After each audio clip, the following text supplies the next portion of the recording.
Hello and welcome. In this video, I'm going to give my top 9 tips on how to ensure you have the greatest probability of receiving funding for your small business through this second round of Paycheck Protection funding.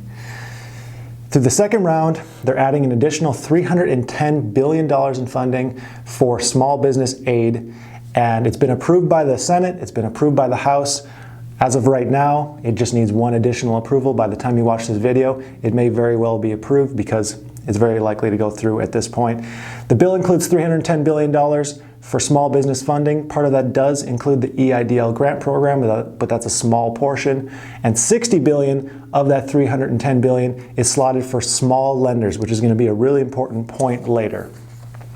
So starting off, I just want to make everyone aware that there is a huge backlog of people who have already applied for the Paycheck Protection Program. You may be one of them. I am personally one of them. I applied on the very first day and have yet to receive any funding. So estimates of how long this additional funding is going to last range anywhere from it's already accounted for to about 10 days. I haven't seen any estimates more than 10 days. And from what I've read, most people are saying that we'd need around $1 trillion in order to make sure everyone is funded.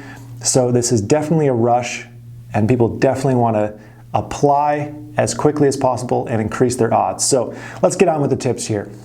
My number one tip, and I've been saying this all along, is try to apply to a small lender. Now this is more important than ever because $60 billion of that $310 billion is slotted for small lenders. And even though the first round of funding, there was no portion slotted for small lenders accounted for the greatest number of Paycheck Protection loans that were actually funded by like a huge margin. If you look at the stats, they funded the most by a massive amount. A lot of this has to do with simpler processes, the bankers know their clientele, less applications. So now it's even more important to apply with really small lenders. Maybe even if this hasn't gone through yet, go and drive to a small bank somewhere in your area, maybe even drive a little bit out of your area to go and actually meet with a banker, sit down with them and try to get a face-to-face. That's just a little bonus tip because having a relationship is definitely going to help you out there. But that is my number one tip. Apply with all the small lenders you possibly can.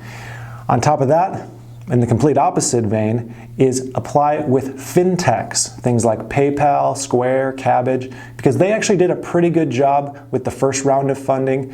They were really helpful for those who had an account at Wells Fargo but couldn't apply through Wells Fargo once they closed applications, or were just having a hard time finding any lenders that would accept people who didn't have current accounts. In the link of this video, there's actually going to be a document of all the lenders I could find that allow you to apply without having an existing account. So you can check that out if you're still curious. It's not specifically small lenders or Fintechs, it's just everyone that I could find. There's maybe like 40 or 50 lenders there. But Fintechs did a pretty good job of it, and their applications are very easy to use. I filled out an application through Kabbage for the Paycheck Protection loan. So that's another option. I would apply for both small lenders and Fintechs. The next tip, have your paperwork ready. Many of you have already applied. Many of you will apply to another bank, but just have everything you could possibly need ready beforehand. This includes your 941s, your tax returns, W-3s and 940s if that's applicable. Have your payroll figures calculated and ready, and have documents showing how you're receiving those calculations. So, like what your 2019 payroll was, divided by 12 times 2.5, that's your calculation. Or if you're using the preceding 12-month calculation, you can do that. But having a document that shows how you got those numbers, that just makes it one step easier for the banker or back office at a bank to figure out those payroll numbers and see exactly where you're getting it from. Have your articles of incorporation. If you are an LLC or a corporation, you can get that through your state website because in most cases you'll need that to apply. Try and focus on making your banker's life easy. I've mentioned this before, but label your documents so they're clear and defined and what exactly they are for what quarter. Make everything as neat as possible. Ask your banker how you can make the application process easier, especially if you're going through a small bank where you're talking to like one person the whole time. Ask them, hey, is there anything I can do to make this application easier for you to process? You might be surprised with what answer you get. Another thing that I haven't really heard much about is have something showing the impact of COVID on your business, because really this is what this whole plan is for businesses that are impacted. So if you have something showing like possibly your P&L for March and April of last year compared to March and April of this year, showing how revenues have been impacted, something like that, because really it should first go to the businesses who need it the most. So at this point, anything you can do to increase your odds, even the smallest bit, to get your application through and get funding, I would do. So I would have something showing the impact of COVID. I know 98% of businesses are impacted, so it won't be very hard for most of you to have something showing that. Calculate your numbers on the low end. So the reason I say this is with the Paycheck Protection program is based off of payroll figures. And there are certain things that are counted and not counted. Most things are counted, but things like federal taxes paid by the employer are not counted. I know in the first round a lot of people did count those accidentally. So I would calculate my numbers on the low end to avoid complications. Once they process your information and say, hey, this isn't actually the loan amount that they should receive, then that's just one more communication they have to come to you to get to confirm numbers or say, hey, this isn't accurate. And that additional phone call may be the difference between them processing your application on time and the next guy's. So I would go on the low end, even if just by a little bit. Yes, you'll receive a little bit less, but I'd rather receive $1,000 or $2,000 less than not get a loan at all. On to the next tip. Try and talk to the lender's credit department. This goes especially for small lenders where it's even possible to talk to someone, but these are the people who are doing the numbers and deciding who gets the loans, what the credit amounts are.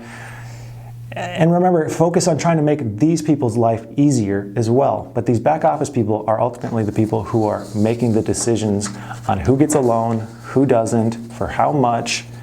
They're going over your business's credit, everything. These are the people making the decision. So if you can talk to one of them and show like, hey, I'm a human, I own a business, I have employees, whatever your situation is, they're gonna be more empathetic. There's that human element.